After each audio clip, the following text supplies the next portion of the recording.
Hello students and welcome to all of you in competition community, and this is FTR 3.0 series, and this video is related to the part 6 of Indian history. This is part 6, and what topics we are going to discuss here. The first topic is Buddhism and Jainism. Yes, these are the some most important topics from your examination point of view. So let's start the first question of this video. So students, let's start from the first question. यहाँ पर match list दिया हुआ है और दिख रहा है पहले में हमको गौतम बुद्ध के बर्थ, फर्स्ट सरमन, एनलाइटमेंट और महापरिनिर्वाण और उसके एम्बलम्स के बारे में बात करनी है। तो ये इनका पहला क्वेश्चन है। तो गौतम बुद्ध के बारे में बात करें तो सबसे पहले हम इनके birth, next is the great departure, मतलब इनका रिनंसिएशन जो था उसके बारे में बात हो रही है। ग्रेट डिपार्चर के बाद अगली हम बात करेंगे इनके एनलाइटमेंट के बारे में। एनलाइटमेंट के बाद फिर हम बात करेंगे फर्स्ट सरमन के बारे में। रिकॉल कर रहे हैं हम ये सब चीजें। फर्स्ट सरमन के बाद हम जो बात करने वाले हैं वो महापरिनिर्वाण के बारे में। महापरिनिर्वाण मतलब जो फाइनल जो डेथ की बात हो रही है वो ये है। तो बर्थ, तो गौतम बुद्ध का बर्थ को अगर हम लिखें तो हम रिकॉल कर लेते हैं 563 बीसी से 483 बीसी, यानी कि 80 वर्ष जो है वो इनका लाइफ थी। फॉर 563 बीसी से 483 बीसी जो है वो इनका बर्थ पीरियड माना जाता है। और बर्थ पीरियड के लिए जो सिंबल्स याद रखने हैं वो सिंबल्स याद रखने हैं लोटस एंड बुल। ये जो है ये बर्थ से रिलेटेड है। कहां पर इनका बर्थ हुआ था? तो फर्स्ट ऑफ ऑल तो he was the contemporary of भगवान Mahavir and he was born in 563 BC. Remember this thing. He was born in Lumbini village. Remember the name of the village, Lumbini village in the Tarai of Nepal. In which clan? In Kshatriya clan. Remember the clan also. In Kshatriya clan में हुआ था इनका, which is also called as Shakya clan. ठीक है, तो ये गौतम बुद्ध के जन्म के बारे में हमने डिस्कस किया था और इनके जो एम्बलम्स है वो क्या होंगे? वो हो जाएगा लोटस और बुल। उसके बाद जो है इनका रिनंसिएशन जो है, फर्स्ट डिपार्चर जो है उसका याद रखना सिंबल जो है वो हॉर्स हो जाता है। यहाँ लिख देता हूं, उसका सिंबल हॉर्स हो जाता है। तो at the age of 29 years इन्होंने अपना घर छोड़ा था। This was also called as महाभिनिष्क्रमण and with the effect of the 4 events. वो 4 इवेंट्स भी पूछे जा सकते हैं। वो 4 इवेंट्स कौन कौन से होंगे? तो पहला तो होगा सबसे पहले एक ओल्ड एज। ओल्ड एज के बाद दूसरा जो है वो होगा डिजीज। डिजीज के बाद अगला याद रखना है आपको डेथ, और डेथ के बाद अगला जो है वो एक मॉन्क गौतम बुद्ध को मिला था। तो इस तरीके से with the effect of 4 events उन्होंने अपने डिपार्चर किया था, जिसका सिंबल हमको याद रखना है वो क्या है? हॉर्स है। एनलाइटमेंट, एनलाइटमेंट की जब बात आती है तो 3 चीजें यहाँ पर हमको याद रखना है। सबसे पहला तो जो रिवर है उसका नाम है निरंजना।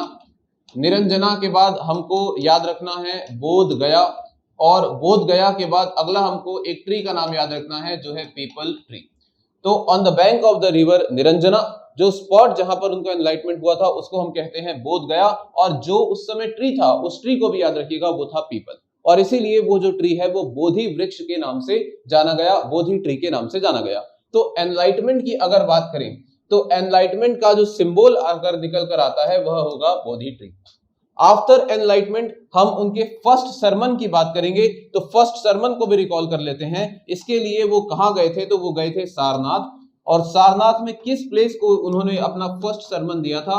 वह प्लेस था ऋषिपत्तन।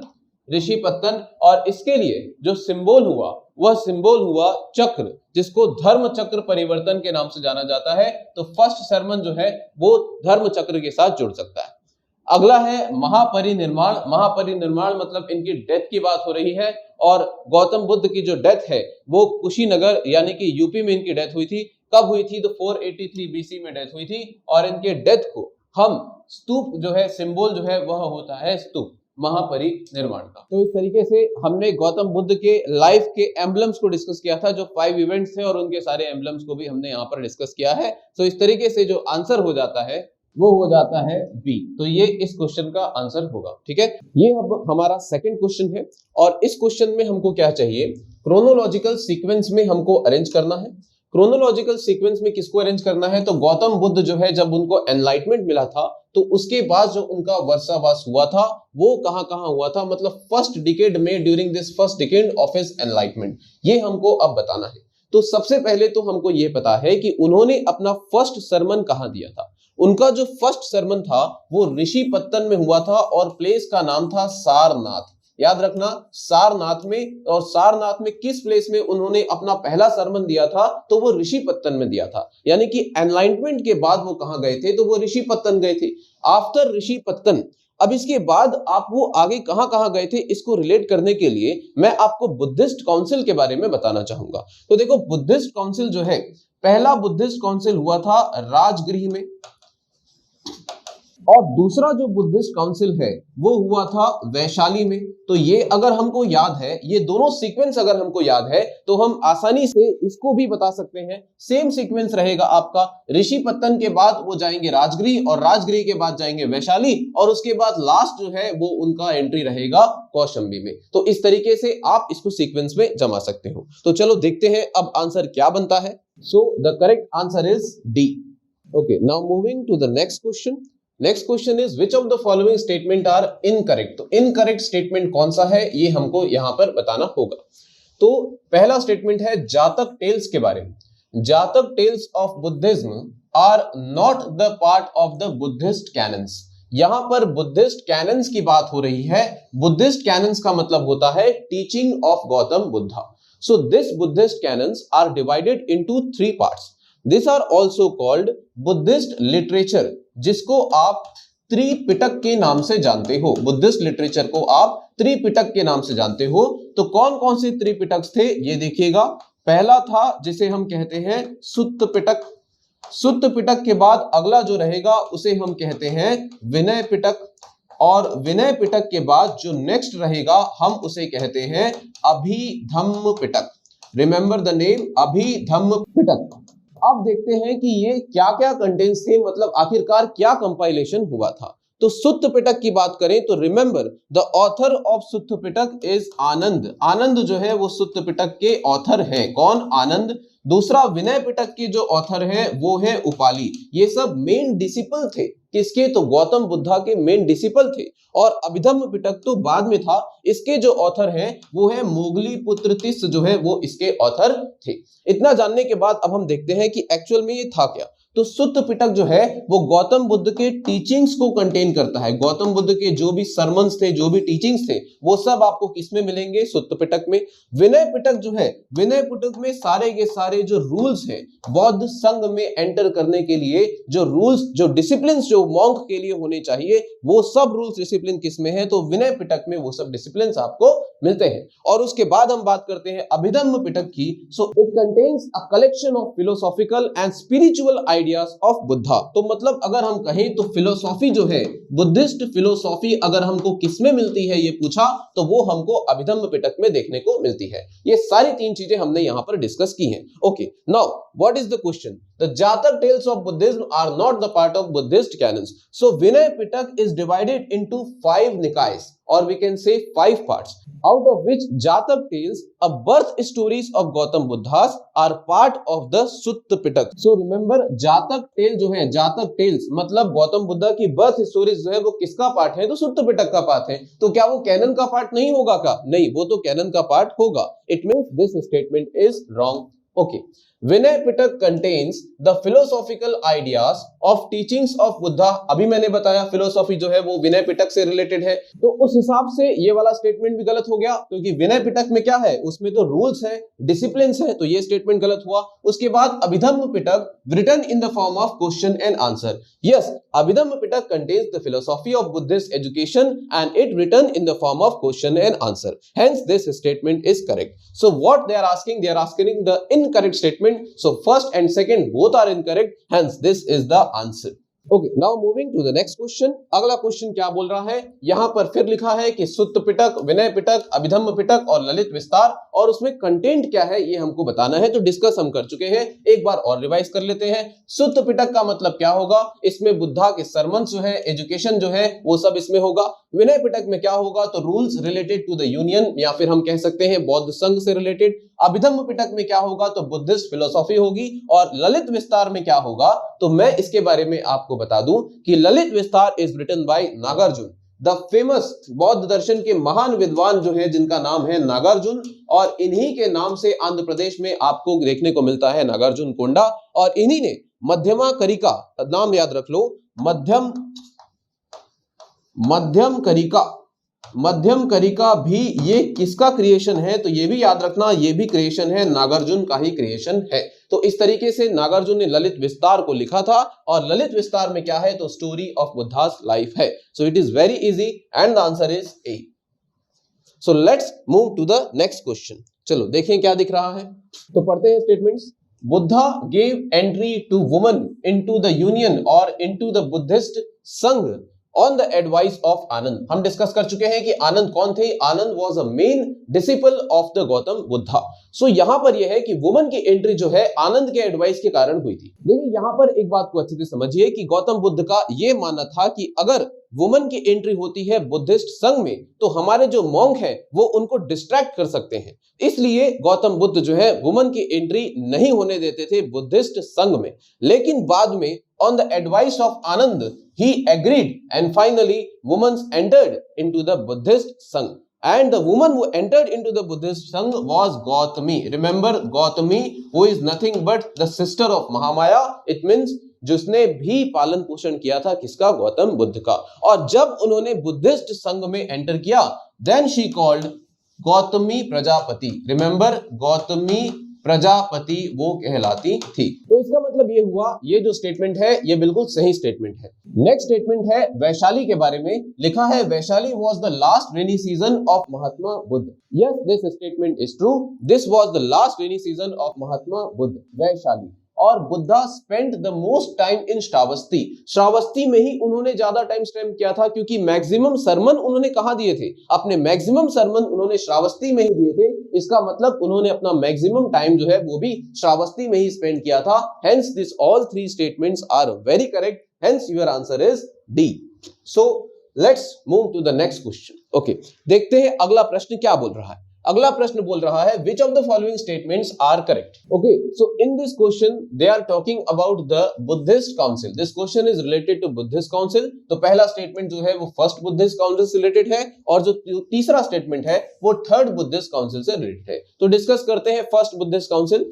फर्स्ट बुद्धिस्ट काउंसिल कहां हुई थी, कब हुई थी? तो उस समय जो टाइम था वो चल रहा था 483 BC। और कब हुई थी? जो प्लेस था वो प्लेस आप याद रखिएगा राजगृह। उस समय रूलर कौन था यह भी पूछा जा सकता है, तो रूलर था अजातशत्रु। और उस समय चेयरमैन कौन था? तो याद रखना उस समय जो चेयरमैन था उसका नाम था महाकश्यप चेयरमैन था। यहां पर क्या हुआ था? तो यहां पर कंपाइलेशन हुआ था दो पिटक का, Sutta Pitaka and Vinaya Pitaka was compiled in the first Buddhist council. Remember, in the first Buddhist council. अब क्या बोल रहा है?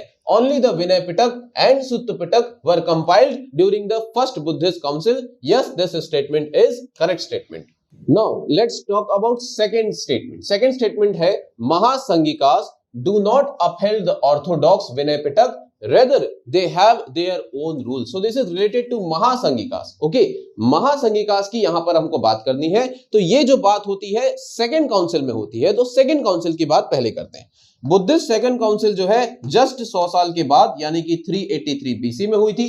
कहां हुई थी? तो ये हम डिसाइड कर चुके हैं, वैशाली में हुई थी। इस समय रूलर कौन था? तो याद रखना काला शोक। काला शोक इस समय रूलर था, याद रखिएगा। देखिए पूरा लिखने की जरूरत नहीं है, हमको सिर्फ रिवाइज करना है। और उसके साथ इस समय चेयरमैन कौन थे, यानी कि चेयरपर्सन उस समय कौन थे? तो सर्वाकामी उस समय चेयरमैन थे। कौन थे? तो सर्वाकामी उस समय चेयरमैन थे। तो क्या हुआ था, क्या इवेंट हुआ था यहाँ पे? तो याद रखना इवेंट ये हुआ था कि बुद्धिस्ट संघ जो है वो दो पार्ट में डिवाइड हो चुका था। यस, दो पार्ट में डिवाइड हो चुका था। बुद्धिस्ट धर्म दो पार्ट में डिवाइड नहीं हुआ था, सेक्ट नहीं, बुद्धिस्ट संघ जो है वो दो पार्ट में डिवाइड हुआ था। जिसमें पहला पार्ट था, याद रखना, जिसमें पहला पार्ट था थेरवादी। थेरवादी पढ़ते हैं इसको, थेरवादीन।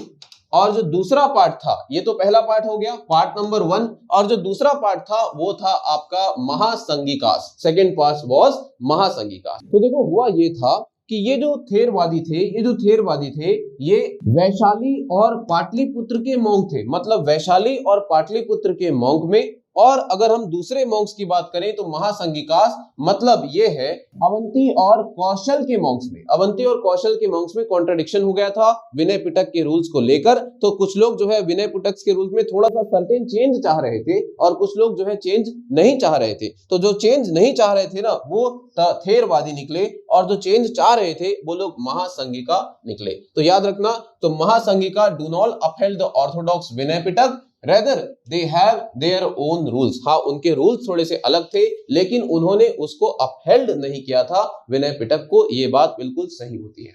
The third Buddhist council compiled 3 कमेंटरीज, यानी कि विभास ऑफ द 3 पिटक। ये बात जो है ये 4th बुद्धिस्ट काउंसिल में हुई थी, 3rd में नहीं हुआ था। ये जो इवेंट है ये 4th बुद्धिस्ट काउंसिल में हुआ था। इसका मतलब जो है ये वाला स्टेटमेंट जो है वो गलत हो जाता है। सो पूछा जा रहा है कि करेक्ट स्टेटमेंट कौन सा है, तो this 2 statement are correct. Okay, now moving to the next question. अगला क्वेश्चन क्या है, आपको जैन तीर्थंकर दिए हुए हैं और उनके बर्थ प्लेस से आपको मैच करना है। कौन कौन से तीर्थंकर हैं? अजीतनाथ, विमलनाथ, शांतिनाथ और पार्श्वनाथ। अब देखो, पहले तो मैं आपको बता दूं कि टोटल कितने तीर्थंकर थे। तो टोटल 24 तीर्थंकर थे, जिसमें 24th जो है वही थे महावीर स्वामी। ये सब हम सबको पता है। अब देखिए डिस्कस करते हैं। अजीतनाथ जो है वो 2nd तीर्थंकर थे, विमलनाथ जो है वो 13th थे, शांतिनाथ जो है वो 16 थे, और याद रखना पार्श्वनाथ जो है वो 23rd तीर्थंकर थे। इसके बाद अब यहां पर इनके बर्थ प्लेस की बात करें तो अजीतनाथ का जो बर्थ प्लेस है वो है अयोध्या। शुरुआत के जो दूसरे तीसरे चौथे हैं ना, मैक्सिमम लोगों के अयोध्या में हुए हैं। देखिए सब 24 का तो 24 का तो हम याद नहीं रख सकते, लेकिन हम यहां पर थोड़ा सा ट्रिक लेके समझ लेके चलते हैं। उसके बाद विमलनाथ का जो बर्थ प्लेस है, उसके बाद पार्श्वनाथ का पहले देख लो, इनका जो है वो काशी में हुआ था। विमलनाथ का बर्थ प्लेस था काम्पिल्य, और उसके बाद शांतिनाथ का बर्थ प्लेस है वो है हस्तिनापुर। देखिए सबका याद रख पाना तो जरूरी नहीं है, लेकिन मैं आपको बता दूं कि शुरुआत के लोगों का कहां हुआ था, तो वो अयोध्या में हुआ था। उसके बाद इनके जो एम्बलम है वो हम डिसाइड कर लेते हैं। अजीतनाथ का क्या था, देखो आपको मैं बता दूं कि पहले जो बात कर रहे हैं अजीतनाथ की, अजीतनाथ का जो साइन था, यानी कि इन तीर्थंकर का जो साइन था वह था एलिफेंट। एलिफेंट साइन था इनका, ठीक है। एलिफेंट के बाद दूसरे जो है वह है विमलनाथ। तो विमलनाथ जो 13th नंबर के हैं, इनका था पिग। उसके बाद शांतिनाथ है, तो शांति से कौन रहता है, तो डियर बहुत शांत रहता है, इसीलिए इनका आप साइन याद रखिएगा। और पार्श्वनाथ का साइन जो है वह है स्नेक।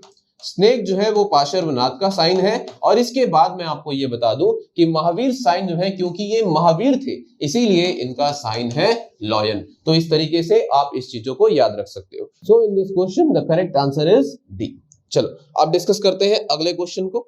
अगला क्वेश्चन क्या बोलता है, which of the following were the Triratna of Jainism. Jainism के त्रिरत्न क्या थे? क्या आपको दिख रहा है कि राइट फेथ, या राइट नॉलेज, या राइट कंडक्ट और राइट स्पीच? इसमें आपको बताना है कि कौन से त्रिरत्न थे। तो डिस्कस करते हैं। राइट फेथ को आप ये भी कह सकते हो, देखो इसको ऐसे भी पूछा जा सकता है, सम्यक आस्था या सम्यक श्रद्धा करके भी पूछा जा सकता है। दूसरा राइट नॉलेज जो है इसको सम्यक ज्ञान करके भी लिखा जा सकता है, और राइट कंडक्ट जो है इसको सम्यक आचरण करके भी लिखा जा सकता है। अब डिस्कस करते हैं क्या है सम्यक आस्था।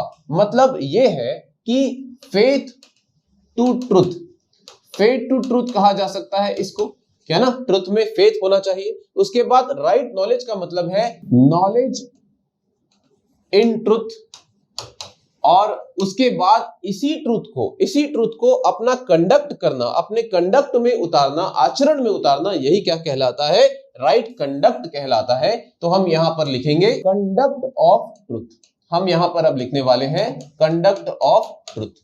तो ये हो गए त्रिरत्न ऑफ जैनिज्म। इसका मतलब साफ है, राइट स्पीच जो है वो त्रिरत्न में नहीं आता है। So what is the answer, all 3 are the correct answer. Okay, these are very important question of Jainism from Jainism section। काफी बार एग्जाम में पूछा गया है कि what are the त्रिरत्न of Jainism। Important देखें। अगला क्वेश्चन देखते हैं। अगला क्वेश्चन है which of the following statement is are correct। Correct वाले बताने हैं, ठीक है। रिगार्डिंग प्रिंसिपल ऑफ जैनिज्म, पहले तो ये बताओ कि like Buddhism it condemns the वर्ण सिस्टम, यानी कि जैनिज्म जो है वो वर्ण सिस्टम के बारे में क्या सोचता था। और उसके बाद अगला ये है कि it principally aims at the attainment of freedom from worldly bond, सांसारिक मोह माया से मुक्ति पाने की ही बातें करता था। चलो इस बात को अब यहाँ पर डिस्कस करते हैं। तो इस क्वेश्चन को अगर हम डिस्कस करें तो पहले तो हम जैनिज्म की जो डॉक्ट्रिन्स है उसको डिस्कस कर लेते हैं कि क्या क्या डॉक्ट्रिन्स है जैनिज्म की, है ना। तो इनकी टीचिंग क्या है, तो इनकी 5 टीचिंग है वो हम डिस्कस कर लेते हैं। पहला तो है सत्य, सत्य के बाद है अहिंसा, अहिंसा के बाद है अस्तेय, अस्तेय के बाद है अपरिग्रह, और अपरिग्रह के बाद इनकी जो अगली टीचिंग है, डॉक्ट्रिन्स है, वो है ब्रह्मचर्य। ये 5 है। इसके मतलब क्या होते हैं देख ले। तो पहले तो याद रखो, सत्य का मतलब होता है obviously do not lie, do not lie.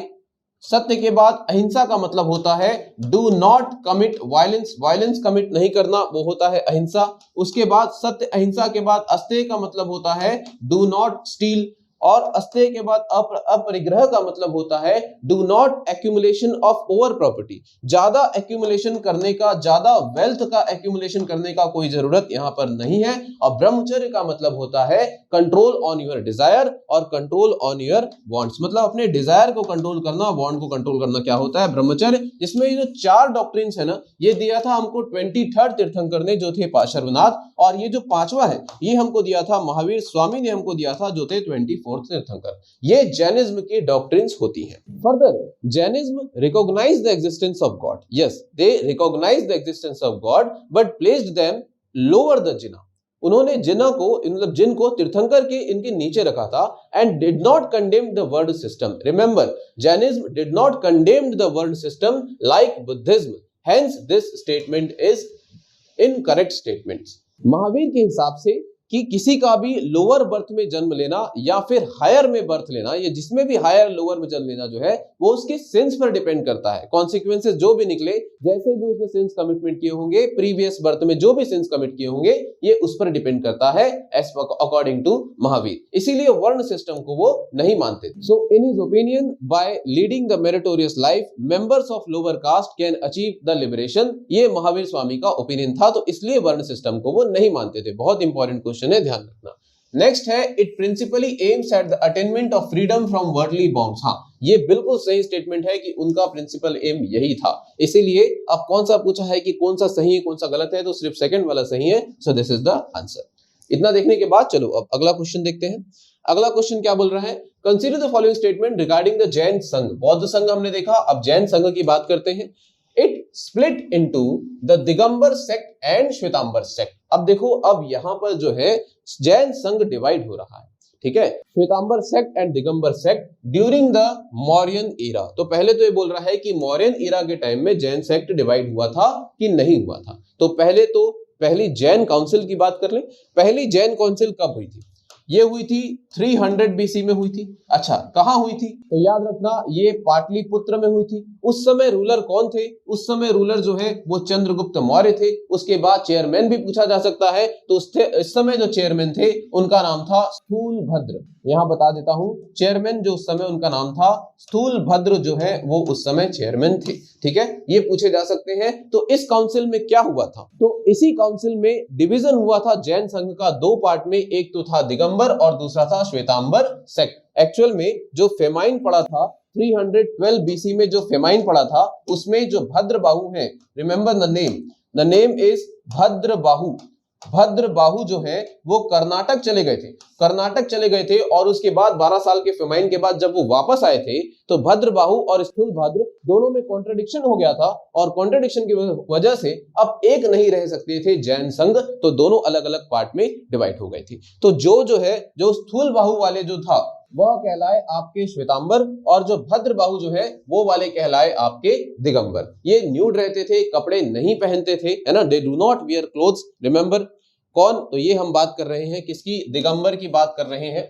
इसीलिए यह स्टेटमेंट जो है ये बिल्कुल करेक्ट स्टेटमेंट है। उसके बाद है Shvetambar sects observe the tenets of reason strictly. Shvetambar जो है वो स्ट्रिक्टली ऑब्जर्व करते थे सारे रूल्स को, वेरियस जो दिगंबर सेक्ट वाज लिबरल। तो मैं अब आपको बता दूं कि कौन स्ट्रिक्ट थे और कौन लिबरल थे। सबसे पहले हम दिगंबर्स की बात करते हैं। तो दिगंबर के बारे में अगर बात करें तो सबसे पहले तो ये देखो कि ये जो है food is renounced after attaining Keval. Yes, after attaining Keval in this region, in this sect, food is renounced after attaining Keval. कौन से सेक्ट की बात कर रहे हैं? दिगंबर की बात कर रहे हैं। Women are not entitled to निर्वाण। वो उनको निर्वाण नहीं हो सकता। अगर उनको निर्वाण चाहिए तो उनको रिबर्थ लेना पड़ेगा as a male. And they didn't wear clothes. कौन किसकी बात कर रहे हैं? दिगंबर की बात कर रहे हैं। तो ये तो ऑर्थोडॉक्स हुए, ये ज्यादा कट्टरपंथी हुए, ठीक है ना, दिगंबर। और अगर हम श्वेतांबर की बात करें तो दे वियर क्लोथ्स फर्स्ट, है ना। Food is not necessary to renounced after kaivalya and womens have the right to kaivalya. तो ये सब बातें जो हम देख रहे हैं तो ये समझ में आ रहा है कि जो श्वेतांबर हैं, श्वेतांबर जो है वो लिबरल थे। जबकि अगर हम दिगंबर की बात करें तो वो क्या थे, वो लोग स्ट्रिक्ट थे। इसका मतलब ये बहुत अपोजिट लिखा हुआ है, इसका मतलब ये स्टेटमेंट जो है वो रॉन्ग है। क्या पूछा है हमसे, करेक्ट स्टेटमेंट की इनकरेक्ट स्टेटमेंट, करेक्ट स्टेटमेंट पूछा है और only one is a correct statement. चलिए अगले क्वेश्चन को डील करते हैं। अगला क्वेश्चन क्या है, sallekhana is a religious practice in. एक लास्ट क्वेश्चन हमने लिया है, संलेखना वाले क्वेश्चन को लिया है। क्वेश्चन बहुत इंपॉर्टेंट होता है, एग्जाम में कई दफा पूछा जाता है, तो इसको छोड़ना सही नहीं था, इसलिए मैंने इस क्वेश्चन को लिया है। संलेखना जो रिलेशन है वो रिलीजियस प्रैक्टिस जो है वो कौन से रिलीजन में है, ये आपसे पूछा गया है। तो बात करते हैं संलेखना। देखो संलेखना को आप समाधि मरण भी कहते हैं, समाधि मरण भी कहा जा सकता है। किसको, तो संलेखना को समाधि मरण भी कहते हैं। तो आपसे संलेखना की जगह ये भी लिखा हुआ पूछ सकता है। तो संलेखना is a Jain ritual practice in which practice of facing death voluntarily at the end of one's life. So remember, this is nothing but the Jain ritual practice. किसके बारे में बात की हमने, संलेखना के बारे में बात की, और आप इसको समाधि मरण भी कह सकते हो। So this is the last question of the video. So in the next video, we will meet with the further questions and we will continue our part 7. So all the best students and take care. Goodbye.